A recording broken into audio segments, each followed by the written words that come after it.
The air in Blackwood Penitentiary tasted like rust and recycled despair. Everything was gray. The walls, the steel mesh, the meals, and the outlook. Roberto Santos had been swallowing that grayness for 3 years. He was quiet, introspective, and serving time for a series of reckless mistakes he couldn't undo. He had accepted the gray. Until, that is, he was assigned to the roof. The rooftop of Cell Block D was the most desolate place in the entire facility. A vast expanse of cracked, sun-scorched tar, punctuated only by vents and razor wire. It was generally used for maintenance or as a punishment detail. For Roberto, it was an escape.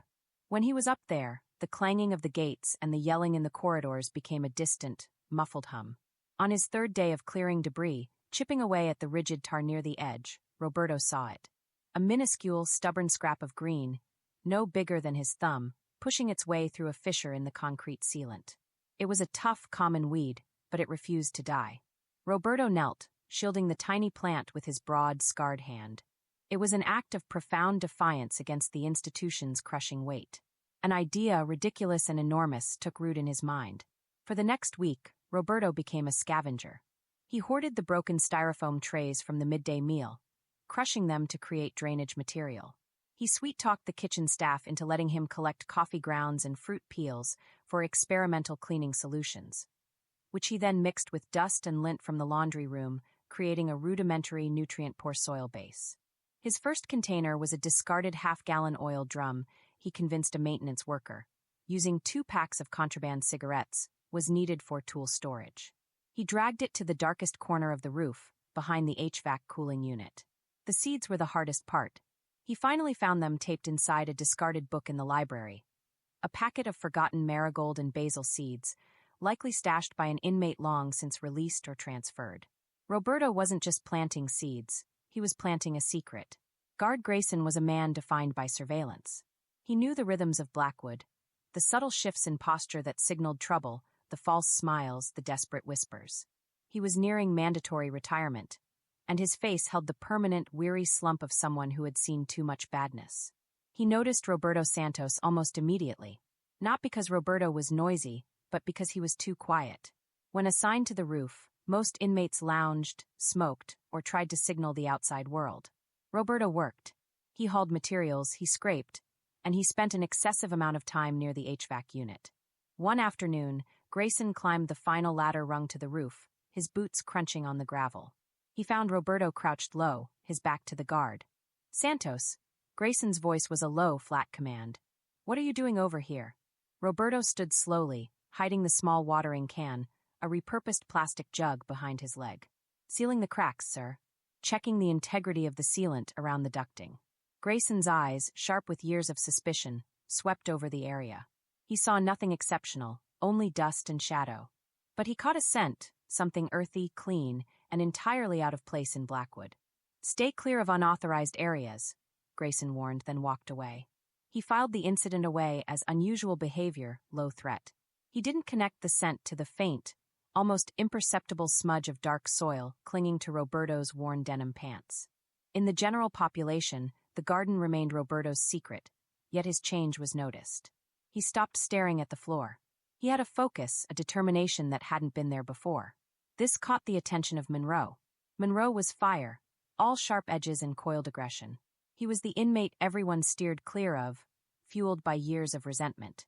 Monroe caught Roberto crossing the yard one evening, carrying a surprisingly large, empty burlap sack. "Hey, Gardner," Monroe sneered, blocking the path back to Cell Block D. "Looking for worms?" Roberto kept his face neutral. "Just laundry, Monroe." Monroe shoved him lightly against the wall. "No, you don't look like laundry. You look like you got something going on. You smelling like dirt these days, Santos. What's the secret mission?" Roberto knew he had 2 options: deny it and invite a search, or appeal to the one thing all inmates understood: the need for escape. "I need help," Roberto admitted, keeping his voice low. And silence. He took Monroe to the roof that night during a shift change, navigating the shadowed stairwells. When they reached the corner behind the cooling unit, Roberto stepped aside. The garden was still small, but it was there. 3 oil drums, now filled with dark, crumbly earth. Tiny green seedlings were stretching towards the moonlight filtering through the gap above the cell block. The marigolds hadn't bloomed yet, but the basil leaves were already glossy and fragrant. Monroe stared. His jaw tightened, but the aggressive posture slowly dissolved. For the first time in Roberto's memory, Monroe looked confused, exposed. "What is this trash?" Monroe finally whispered, but the insult lacked conviction.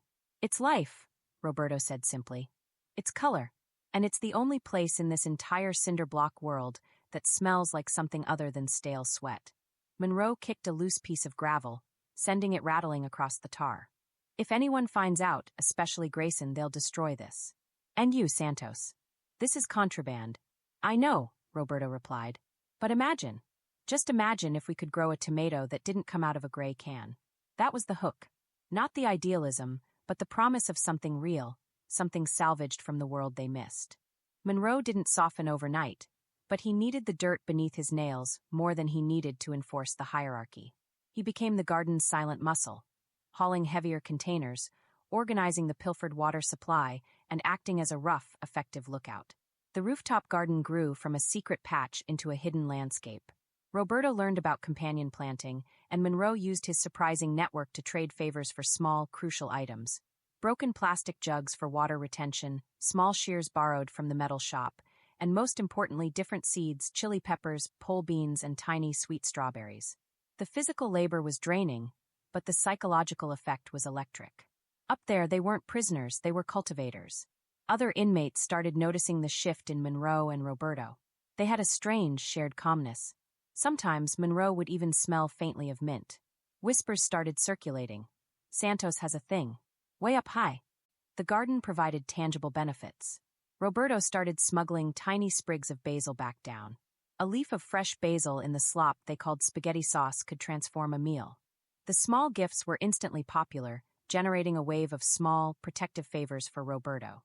The garden was thriving, a testament to resilience when the inevitable inspection day arrived. It was a quarterly structural review. Warden Albright himself was on the roof, flanked by engineers, and crucially Guard Grayson. Roberto and Monroe were supposed to be sweeping the northern section, but they had lingered near their oasis. They heard the heavy footsteps approaching the HVAC unit. "We move everything now," Monroe hissed, his eyes wide with panic. "We can't," Roberto said, frozen.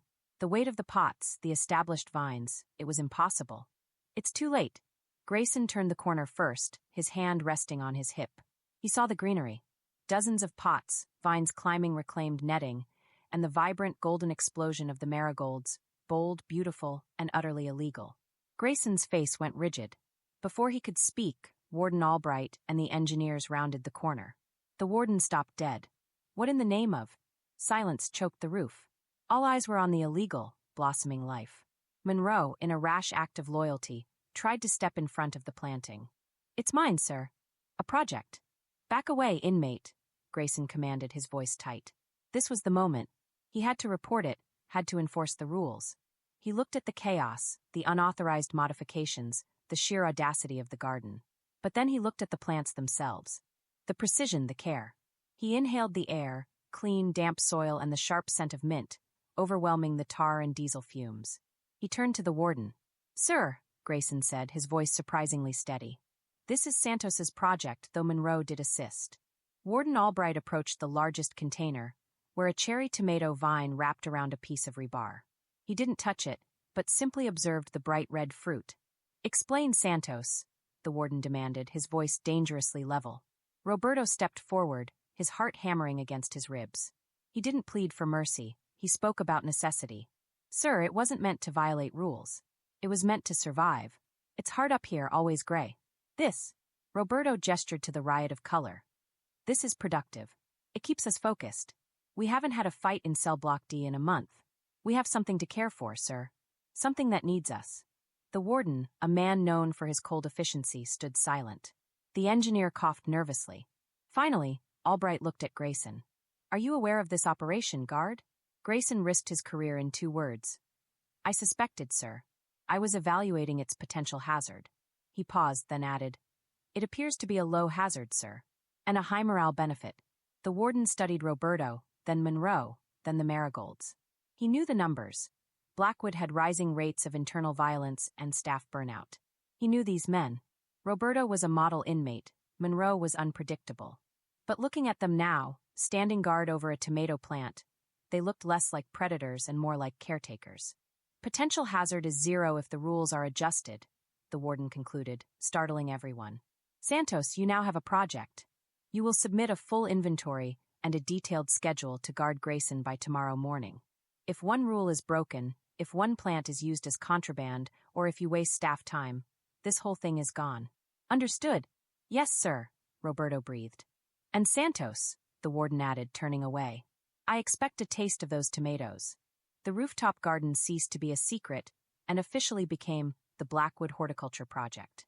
It still required immense effort and bureaucratic maneuvering, but now they had legitimacy. Guard Grayson, his spine straightening with a newfound purpose, became the garden's unofficial supervisor. The change was transformative. The garden became the highest demand assignment in the entire prison. Inmates, tough men covered in tattoos and anger, began negotiating for 15 minutes of watering duty. They learned the difference between soil pH and drainage. They learned patience. They learned to talk to each other without threatening violence, usually debating the merits of organic pest control. Monroe, who had once traded punches, now traded strawberry seedlings for fertilizer. He found a strange solace in the repetitive, rhythmic work, the constant promise of growth overcoming the constant threat of decay. He often sat in the designated quiet spot, a small bench Roberto built from reclaimed pallets, simply staring at the horizon, the smell of earth healing years of institutional rot. For the guards, the garden was a revelation. It offered a refuge from the stress of the tiers. Guard Grayson often found himself up there after his shift, not to patrol but to check on the growth, sometimes accepting a fresh sprig of peppermint for his tea. The guards realized that when the inmates had responsibility for something fragile and beautiful, they were less likely to be reckless about anything else. The violence statistics plummeted. Roberto Santos, nearing his parole date, stood on the roof one late autumn afternoon. The summer crops were gone, replaced by hardy kale, cabbage, and late-blooming chrysanthemums. The marigolds, the defiant pioneers, still blazed gold against the gray. He was no longer the quiet man trying to hide from the world. He was the man who had brought a piece of the world back to the darkness. Guard Grayson approached him, handing him a mug of steaming coffee. The warden wanted to know if we could start a secondary garden on the yard, Santos. For the main population. Roberto laughed, a sound that was rich and healthy. Tell the warden we're going to need more compost. Grayson leaned against the wall, watching the setting sun paint the sky in fiery colors that put even the marigolds to shame. You know, Santos, Grayson said quietly, I spent 30 years here trying to fence inmates in, trying to contain the badness. I never thought about what happens when you decide to cultivate the good instead. Roberto nodded. It grows, Guard Grayson. It just needs soil and attention. He looked out over the thriving rooftop, seeing the deep green of the new plantings and the vibrant, defiant blossoms. He hadn't just changed Blackwood, Blackwood had changed him. He had found his vocation among the broken tar and the forgotten seeds, the job of tending to the small, tenacious life that insists on growing, even in the grayest places. When Roberto finally walked out of Blackwood Penitentiary 6 weeks later, he left behind a fully provisioned horticulture program, a thriving ecosystem, and a subtle but profound peace. He took with him nothing but the quiet confidence of a man who knew how to turn dust into life, and a small, dried bouquet of marigolds, pressed for the long journey home. That will be all for today. Don't forget to subscribe and hit the notification button. Goodbye.